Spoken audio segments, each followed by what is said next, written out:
Assalamualaikum warahmatullahi wabarakatuh.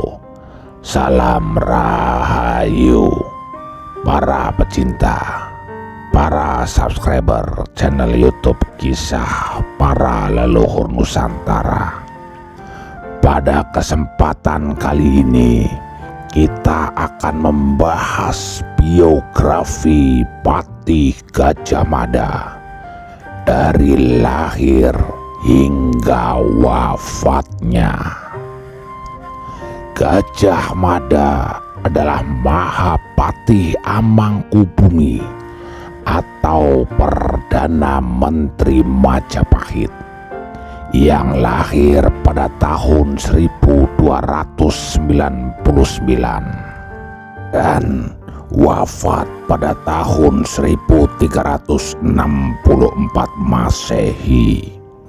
Selama 65 tahun menjalani hidup, Gajah Mada menorehkan prestasi yang tiada bandingnya bagi kerajaan Majapahit.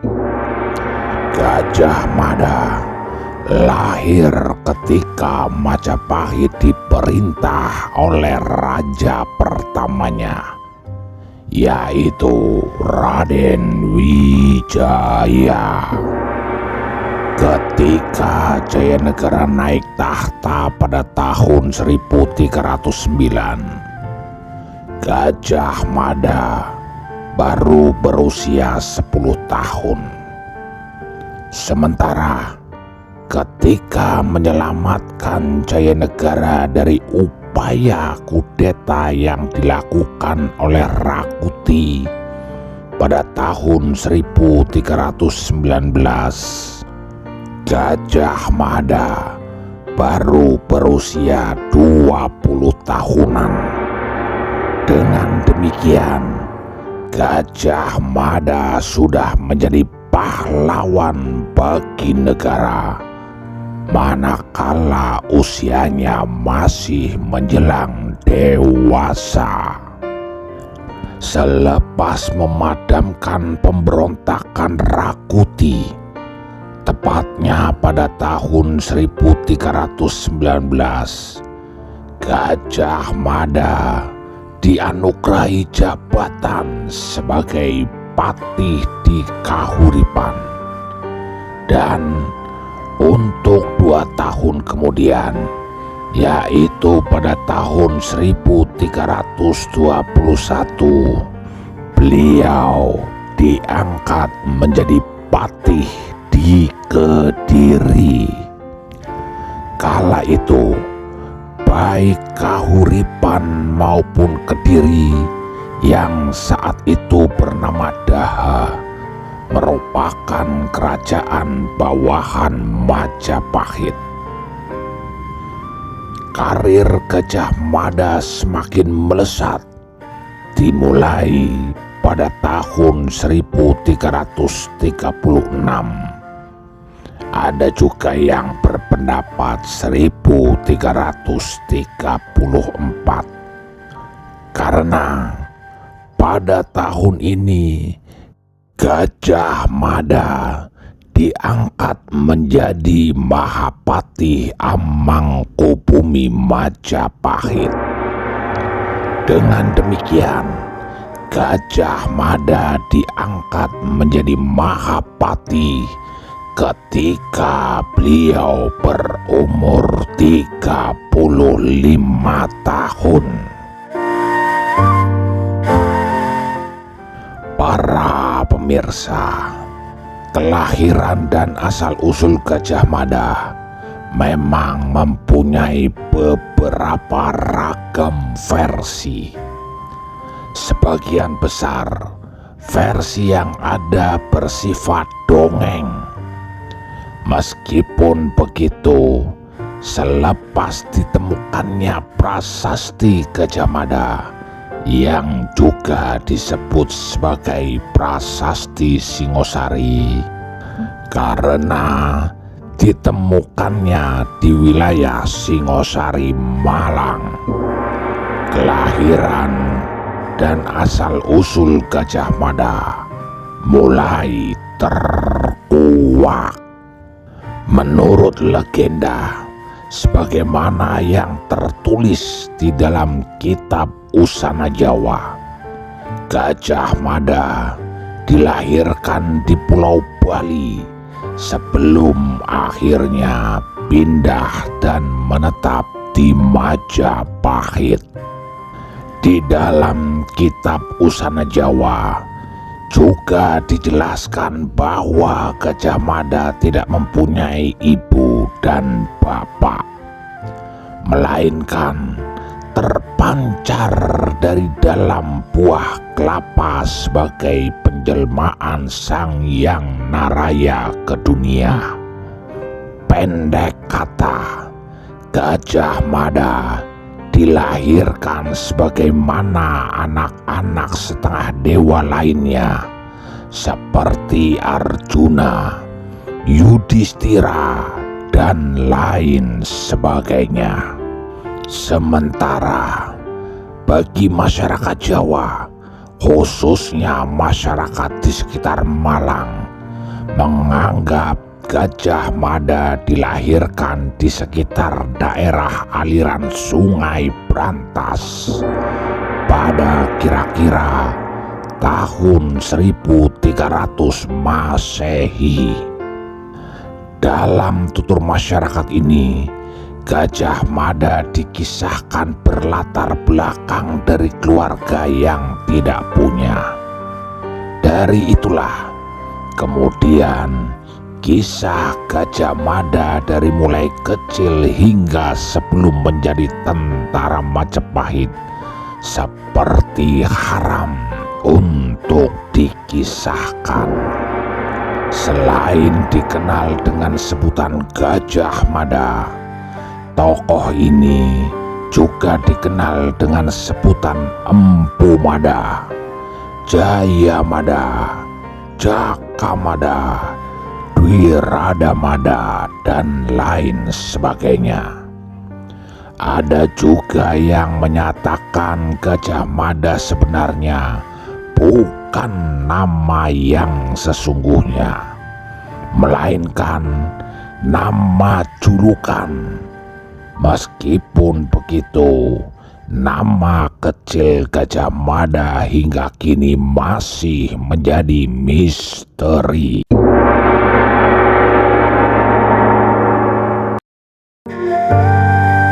Prasasti Gajah Mada dibuat sendiri oleh Gajah Mada.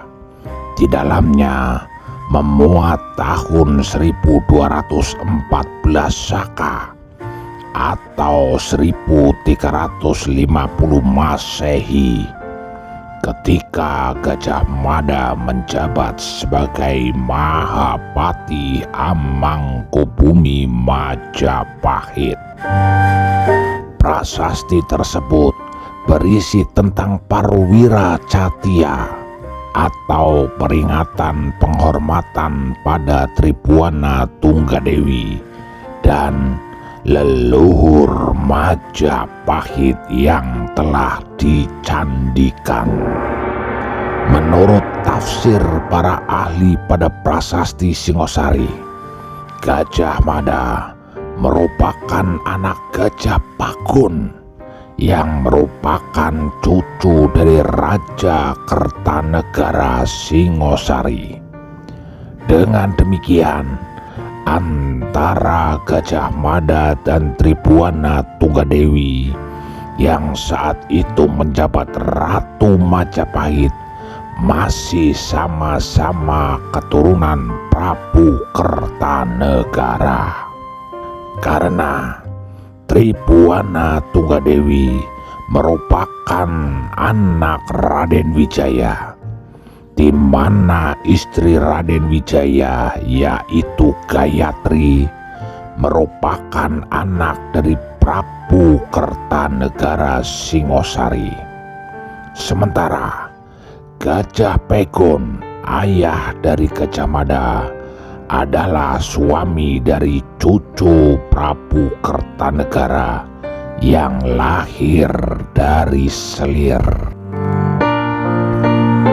Para pemirsa, Jayanegara adalah raja kedua Majapahit yang naik tahta pada tahun 1309 hingga 1328 Masehi. Ketika Jayanegara naik tahta, Gajah Mada berusia 10 tahun. Sebagai anak dari Gajah Pegon yang mempunyai pertalian darah dengan para pembesar Majapahit, tentu saja Gajah Mada tidak terlampau kesulitan untuk sekedar diterima menjadi prajurit Bhayangkara yang tugasnya mengamankan para keluarga raja. Pada kira-kira umur 15 hingga 16 tahun, Gajah Mada mulai terjun sebagai prajurit Bhayangkara.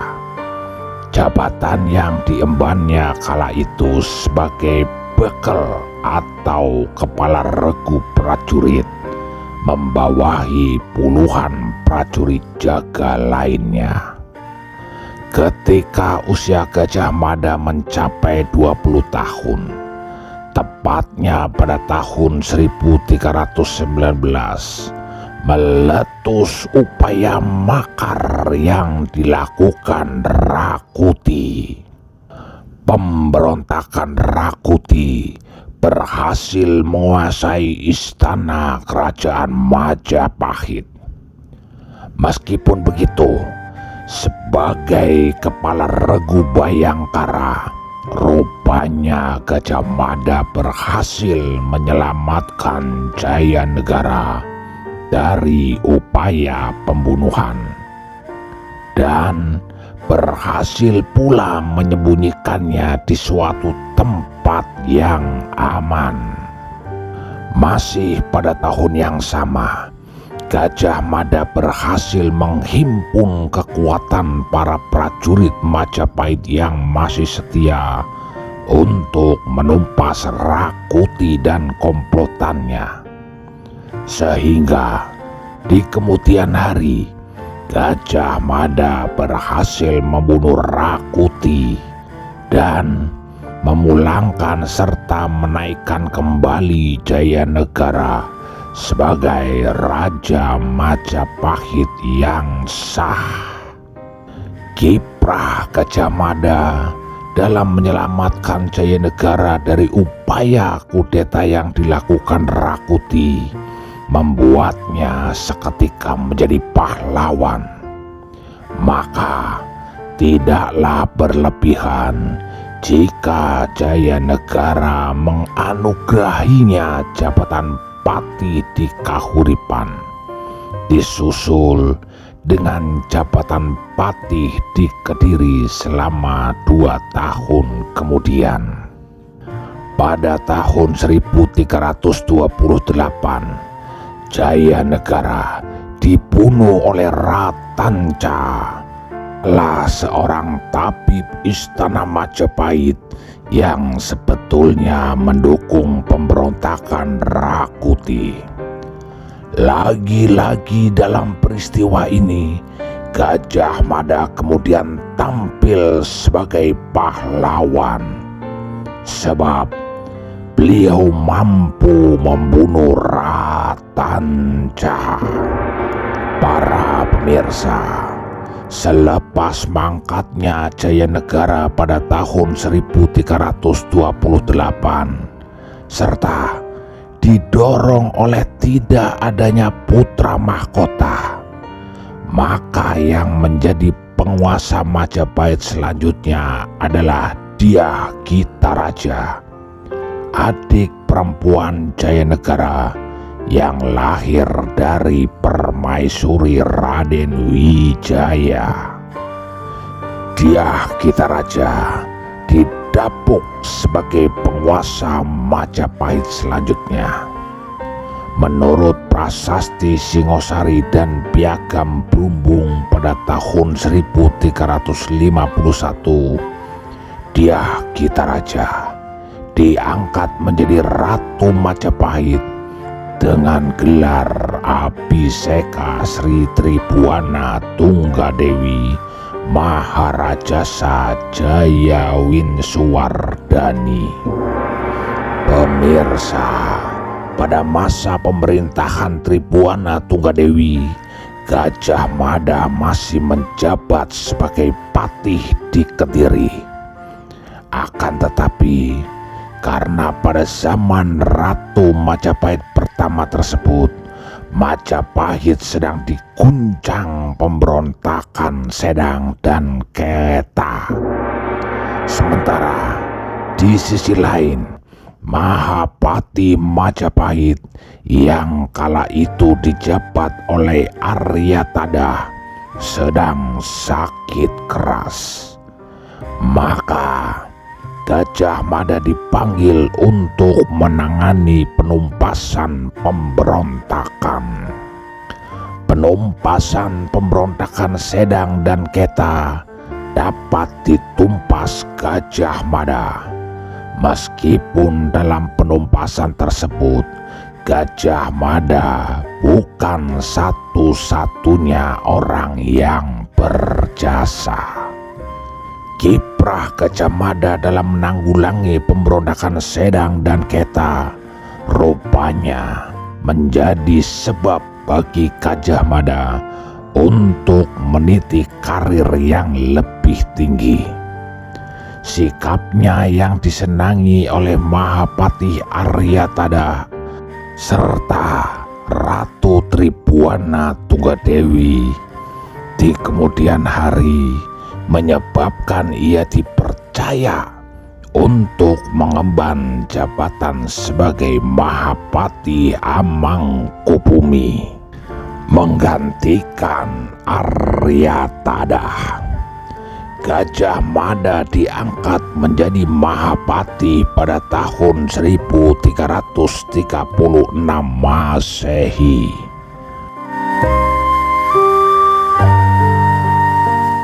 Para pemirsa, Hayam Wuruk adalah penguasa ketiga Majapahit. Ia menggantikan kedudukan ibunya Tribhuwana Tunggadewi sebagai penguasa Majapahit pada tahun 1350 hingga tahun 1389 Masehi.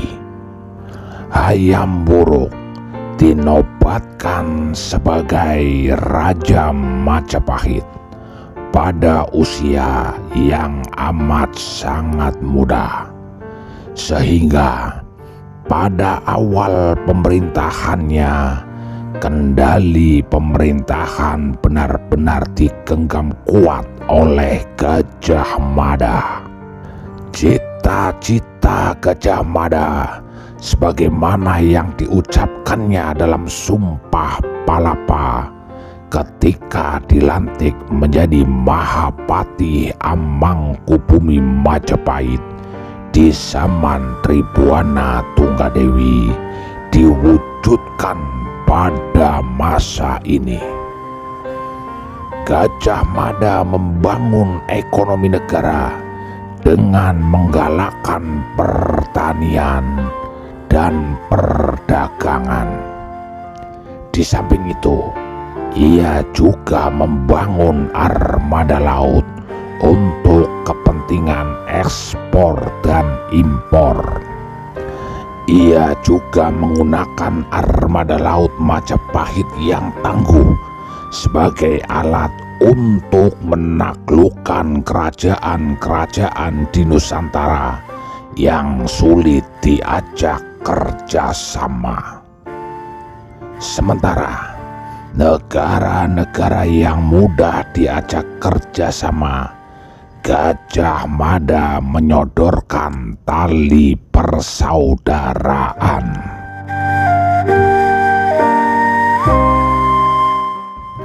Para pemirsa, dijauhkannya Gajah Mada dari ibu kota kerajaan Majapahit menurut beberapa sejarawan dikarenakan Gajah Mada terlibat dalam perang Pubat yang menewaskan Raja Sunda beserta rombongan yang berniat mengawinkan Citarasemi atau Dia Pitaloka dengan Hayam Wuruk.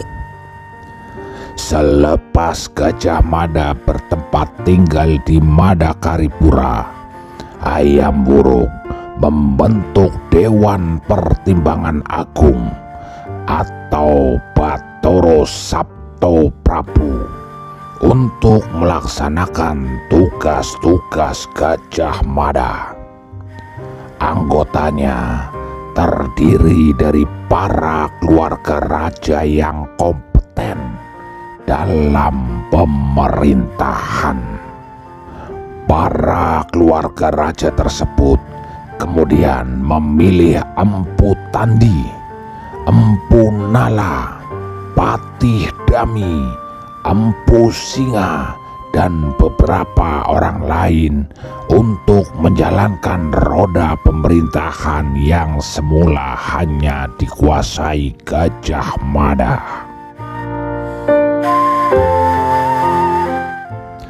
Negara Kertagama menyebutkan bahwa pada tahun 1285 Saka, Hayam Wuruk ke Candi Makam Simping. Selepas pulang, Hayam Wuruk mendapat kabar Gajah Mada sakit keras di Madakaripura, sehingga pada akhirnya tahun 1286 Saka, Gajah Mada kemudian wafat. Selain dikabarkan dalam negara Kertagama, riwayat kematian Gajah Mada juga diceritakan dalam naskah Kidung Sunda. Hanya saja para sejarawan umumnya tidak begitu mempercayai informasi yang terkandung di dalam Kidung Sunda. Menurut Kidung Sunda, Gajah Mada tidak meninggal karena sakit, akan tetapi karena moksa. Dalam Kidung Sunda dikisahkan bahwa selepas Gajah Mada membunuh rombongan kerajaan Sunda, termasuk raja dan putrinya, paman Gajah Mada yang disebut sebagai Raja Kahuripan dan Raja Daha berniat membunuh Gajah Mada. Mengetahui kabar tersebut, akhirnya Gajah Mada memilih untuk moksa.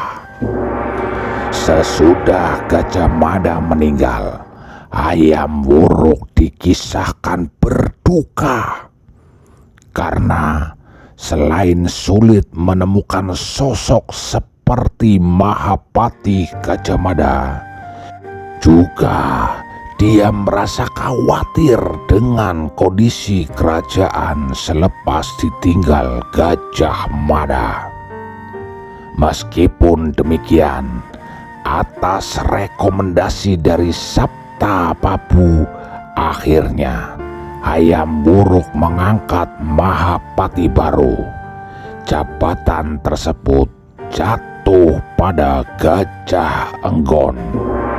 Itulah biografi tentang Mahapati Gajah Mada. Semoga bermanfaat. Terima kasih. Wassalamualaikum warahmatullahi wabarakatuh. Salam Rahayu.